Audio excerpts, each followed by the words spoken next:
ஜல்லிக்கட்டு வெறும் பொழுதுபோக்கு போட்டி இல்லை, அது உழவர்களோட வாழ்வோடும் பண்பாட்டோடும் கலந்தது. போட்டிகளை பாதுகாப்பாக நடத்துகிறோம், காளைகளை நமது குடும்பங்கள் கவனத்தோடு வளர்க்கிறோம்னு அழுத்த நிறுத்தமாக வாதங்களை வச்சோம். திராவிட மாடல் அரசினுடைய தீவிர முயற்சியால் ஜல்லிக்கட்டு போட்டிகள் நடத்தலாம் என்ற வரலாற்று சிறப்புமிக்க தீர்ப்பை கடந்த ஆண்டு மே மாதம் உச்ச நீதிமன்றத்தில் பெற்றோம். இவ்வளவு தடைகளையும் திமுக அரசு உடைச்சு எரிஞ்ச காரணத்தினால தான் இன்னைக்கு ஏறு தழுவுதல் போட்டி கம்பீரமாக நடக்குது.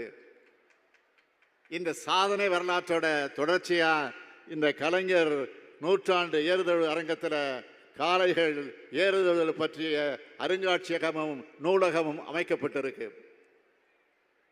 பல நூற்றாண்டுக்கு முந்தைய நூல்களும் ஓவியங்களும் புகைப்படங்களும் இங்கே இருக்கு. இதனை உருவாக்கி தந்த தமிழிணைய கல்விக் கழகத்துக்கு நன்றி. அன்னை தமிழ்நிலத்துக்கு பேரறிஞர் அண்ணா தமிழ்நாடு என பெயர் சூட்டினார். தமிழுக்கு செம்மொழி தகுதி பெற்று தந்தார் தலைவர் கலைஞர். இன்னைக்கு தமிழர் பண்பாட்டு அடையாளமாக ஏறுதழுதலுக்கு நம்ம திராவிட மாடல் ஆட்சி அரங்கம் அமைச்சிருக்கோம்.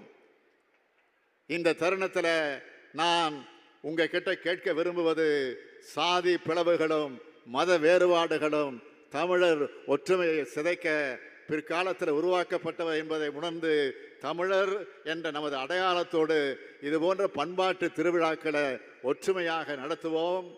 இந்த அரங்கில் காளைகள் வீரமாக களம் இறங்கட்டும், காளையர்கள் தீவிரமாக காளைகளை தழுவட்டும். தமிழர்கள் அனைவரும் ஒற்றுமை உணர்வோடு கண்டுகளிப்போம்.